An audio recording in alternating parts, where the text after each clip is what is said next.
예, 영킴 의원이 국내 에너지 생산 증가 없이 지금 무조건 러시아산 석유 수입 안 한다고 이야기하는 것만으로는 좀 불안하다. 이런 이야기를 지금 내놨습니다. 오늘 발표한 성명에 그런 이야기가 나왔는데요. 그 성명서 내용을 보면 이런 이야기가 나옵니다.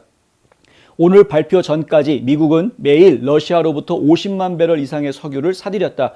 나는 블라디미르 푸틴이 자유롭고 주권적인 우크라이나에 대한 이유 없는 침략을 계속 이끌고 있기 때문에 우리가 더 이상 그의 주머니를 채우지 않게 되어 기쁘다. 이제 이렇게 이야기하고요. 그러나 나는 특히 가스 가격이 사상 최고치에 달하고 있는 상황에서 전반적으로 국내 에너지 생산을 증가시키는 일 또한 하지 않고 국내 에너지 생산을 증가시키는 일 또한 하지 않고 이 조치를 취할 경우 잠재적인 경제적 영향이 우려된다. 이렇게 이야기했습니다. 잠재적인 경제적 영향이라는 건 저희가 앞서 보도해드린 대로 가스값이 천정부지로 올라가게 되면 여러 가지 물가가 다 같이 동반 상승하는 인플레이션을 막을 수가 없는 그런 이제 문제가 생기게 되고요. 그 인플레이션을 막기 위해서 이자를 계속 올리게 되면 그러면 이중고, 삼중고의 현상들이 생기게 됩니다. 결국 경제학자들이 이야기하는 스태그플레이션으로 들어갈 수도 있는 그런 가능성들이 열리게 되는 것이죠. 영킴 의원은 또 이렇게 이야기하는데요. 나는 또한 바이든 행정부가 베네수엘라와 이란의 권위주의 정권과 협상해 우리나라를 부채질한다는 최근 보도가 국가안보에 미칠 영향도 두렵다. 독재 정권에 의존하면 할수록 경제와 안보에 미치는 영향은 더 나빠질 것이다. 에너지 안보는 국가 안보다. 국내 에너지 공급망을 확대하고 다변화하고 소비자를 위한 비용을 낮추는 데 도움이 될 실용적이고 책임감 있는 에너지 솔루션이 필요하다. 이게 이제 오늘 영킴 의원이 내놓은 성명 내용인데 이 내용에 나와 있는 얘기가 이제 무슨 얘기냐? 베네수엘라한테 가가지고 석유 수출해라 라고 이야기한다고 합니다. 그리고 특사를 보냈다는 이야기가 나오죠. 베네수엘라한테. 그리고 이제 이란한테도 마찬가지로 이란한테도 가서 석유 구걸하겠다라는 이야기가 지금 나와 있는 상태입니다. 필요하다면 바이든이 직접 이란을 방문하겠다라는 말까지 지금 나와 있습니다. 월스트리트 저널은 어제 사설에다가 이런 이야기를 했는데요. 바이든 행정부가 베네수엘라에 있는 블라디미르 푸틴의 고객들과 미국의 셰일 생산자나 캐나다 친구들이 아닌 우리와는 소원해진 사우디 동맹국들로부터 도움을 요청하고 있다. 기이한 석유 외교다. 이렇게 이야기하고 있습니다. 기이한 석유 외교다. 지금 베네수엘라에 가가지고 석유를 구걸을 하려고 하는데 이 베네수엘라의 국영 석유 회사 PDVSA라는 이 회사 트럼프 대통령 때 제재 조치를 가했던 회사입니다. 2019년 초에 이 니콜라스 마두로의 잔인한 정권을 쥐어짜기 위해서 당시 국영 석유 회사였던 PDVSA라는 이 회사를 제재를 했던, 그런데 지금 바이든 정부에서는 또 트럼프가 이렇게 제재 조치를 취했던 이 회사에 가가지고 제재 풀어주고 우리한테 석유 좀 달라 이렇게 이야기하려고 하는 것이죠. 사실은 그 제재 조치를 했던 이유는 마두로 정권이 굉장히 정적 박해하고 독재적인 모습을 보인 거죠. 수백만 명의 난민들을 만들어내는 그런 역할을 했기 때문에, 그래서 그 마두로 정권, 독재 정권을 제재하고 압박하기 위한 수단으로 그 석유 회사에 대해서 제재를 취했던 것이었는데, 이런 것들을 지금 다시 다 풀어놓아 버리면 봉인 해제, 이제 공상과학 영화, 뭐 판타지 영화 이런 거 좋아하시는 분들은 아시겠지만 악마들을 전부 다 가둬두고서는 봉인을 해두었는데 그 봉인들을 전부 다 해제해버리면 악마들이 전부 다 세상에 나와서 활개를 치는 아비규환, 이 세상이 지옥으로 변하는 그런 세상이 되는 이런 상황이 되는, 안타깝습니다. 그러나 베네수엘라는 러시아와 이란의 도움으로 하루 80만 배럴 지금 계속 생산을 하고 있는 그런 상태입니다. 베네수엘라는 푸틴 대통령의 우크라이나 전쟁을 지지하고 러시아 국민에 대한 서방의 경제 전쟁을 비난하고 있는 그런 상태입니다. 그러니까 지금 적국과 동맹을 가지고 있는, 적국 러시아와 동맹 관계에 있는 베네수엘라에 가가지고 석유 주세요라고 지금 구걸하겠다. 또 적국 중국과 긴밀한 경제 협력을 취하고 있는 이란에 가가지고 거기다 또 석유를 또 달라고 하겠다. 이러는 상황. 베네수엘라의 제재 완화는 마두로 대통령에게 재정적 생명줄을 제공하면서 유가 폭등을 완화하는 데는 도움이 별로 되지 않을 것이다. 월스트리트 저널이 이렇게 이야기합니다. 베네수엘라 석유 회사들은 8개월 안에 하루 수십만 배럴의 생산량을 늘릴 수 있다고 밝혔는데 우크라이나 전쟁이 8개월이면은 끝나지 않겠습니까? 악시오스는 바이든이 취임 당시 경멸하는 모습을 보였던 사우디 왕세자와의 관계를 수습하기 위해서 사우디에 직접 방문하는 그런 방안도 검토하고 있다라고 보도했습니다. 동시에 행정부는 예멘의 후티 반군이 왕국 및 아랍에미리트와 전쟁을 벌이는 것을 지지해 온 이란과의 화해를 모색하고 있는 상황입니다. 앞뒤가 안 맞는 모습을 지금 보여주고 있다는 이야기입니다. 무슨 얘기냐면은 사우디하고 그 아랍에미리트 같은 경우에는 석유 생산할 수 있는 여력은 있는 회사인 거는 나라들인 거는 하지만은 이 나라들을 지금 계속해서 괴롭히고 있는 후티 반군이라는 게 있다라는 것이죠. 이 후티 반군은 지금 이란군의 지원을 받아서 움직이고 있다. 다 알려져 있는 사실입니다. 후티 반군이 띄운 드론이 메이드 인 이란이거든요. 이게 전부 다 알고 있는 사실인데 그것 때문에 지금 굉장히 괴로워하고 있습니다. 뭐 지금 석유 퍼내고 있는 정유회사 이런 데다가 지금 이란에서 만든 드론을 후티 반군들이 보내가지고 막 폭격하고 난리를 쳤었기 때문에 지금 그런 서로 적국으로 으르렁거리고 있는 그런 상황에 있는 나라들한테 가가지고 양쪽에 다 가가지고 여기에 가서도 석유 주세요. 저기에 가서도 석유 주세요. 그러면은 사우디 왕국 입장에서 봤을 때는 도대체 바이든 너는 누구 편이니? 이 질문이 안 나올 수가 없는 거 아닙니까? 예? 아랍에미리트도 마찬가지일 텐데 도대체 당신은 누구 편이요? 월스트리트 저널은 셰일 생산자들은 베네수엘라 석유회사보다 2배 빠른 속도로 증산을 할 수가 있고 그 이익은 또 다른 독재 정권보다 미국 노동자와 주주들에게 돌아갈 것이다 라고 덧붙였습니다.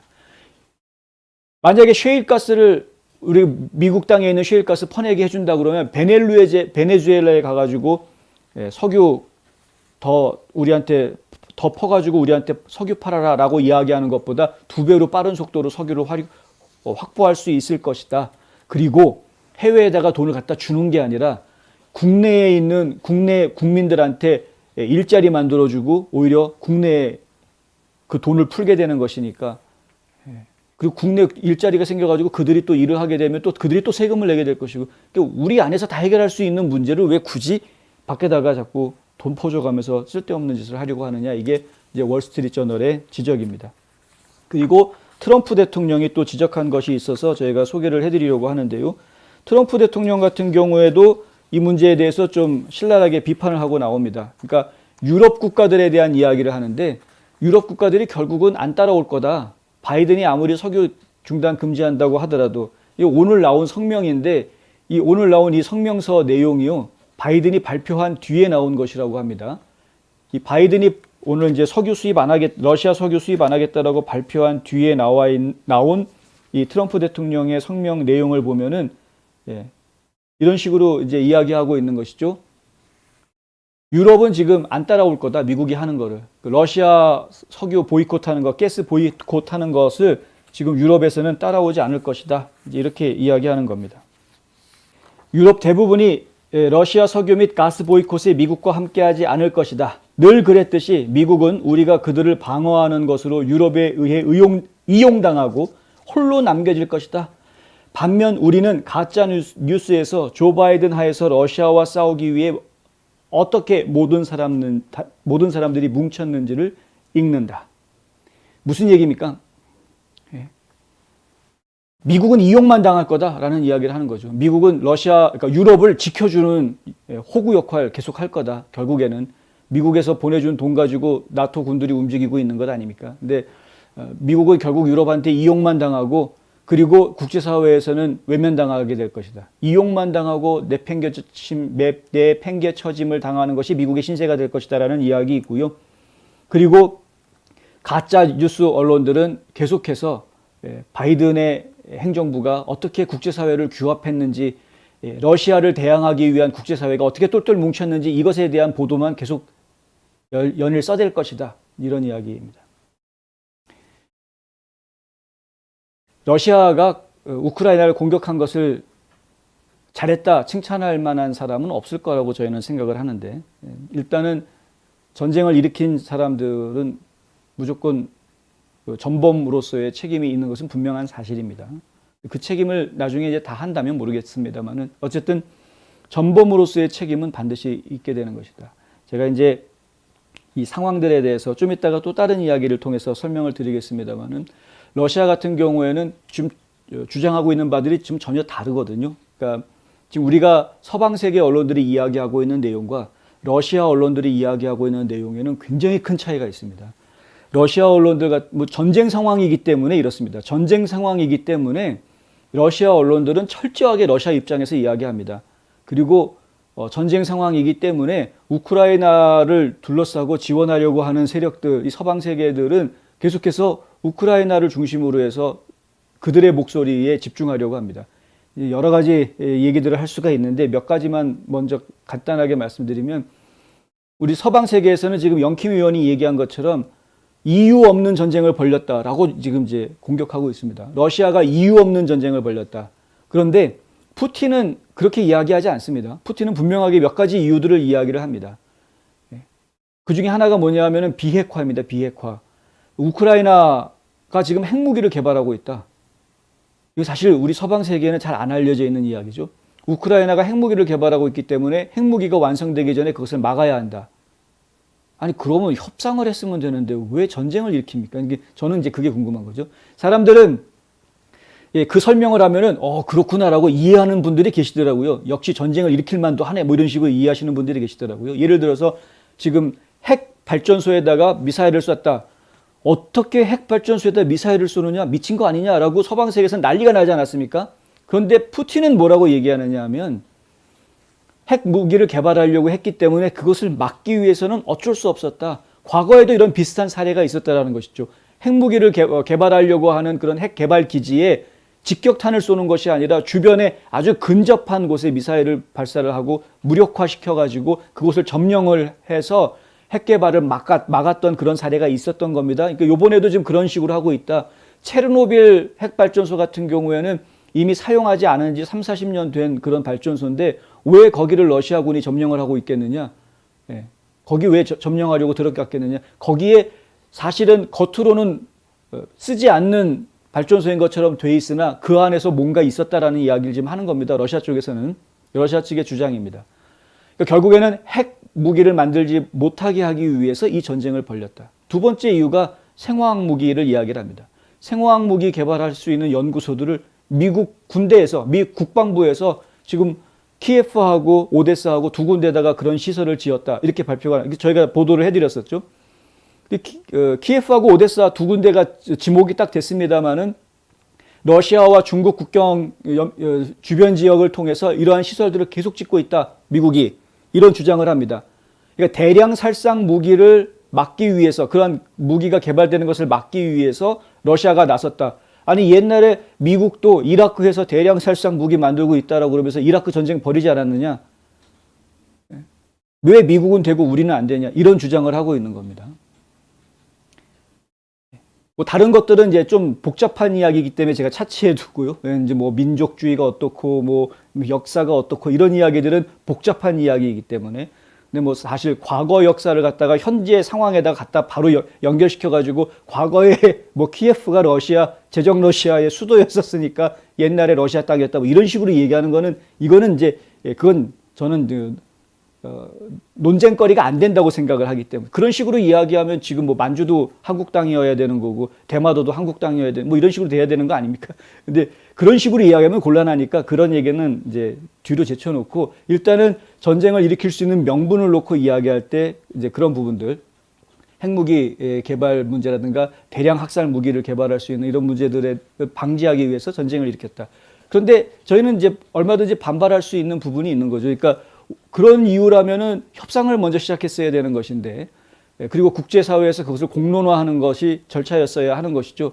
국제사회에서 공론화하고 협상을 하는 것, 협상을 만들어내는 것, 그것으로부터 시작하지 않고 그냥 엄포 놓고 전쟁을 일으키는 것으로 가는 것은 이것은 상당히 위험한 모습이기 때문에 그런 식으로 하면 전 세계가 다 아비규환이 될 수밖에 없습니다. 그런 식으로 하면 힘 있는 놈들이 다 전쟁 일으켜버리고 힘 없는 놈 다 먹어버리겠다 이런 식으로 나와버리면 그냥 뭐 세계대전 벌어지는 거죠. 그거는 전 인류가 멸망하는 길이다.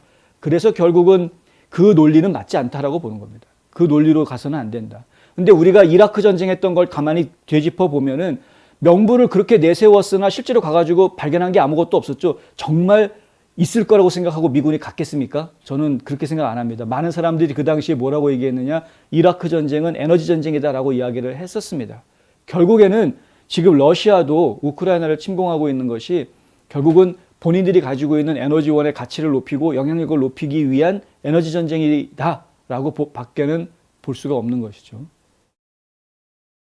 그들은 지금 명분을 자꾸 이야기하려고 하는데 그 명분을 우리가 받아들이기 상당히 좀 쉽지 않다. 이게 양쪽의 이야기를 다 놓고 이야기하더라도 지금 이 우크라이나 전쟁을 놓고 이야기했을 때 러시아 측을 두둔할 수 없는 이유입니다.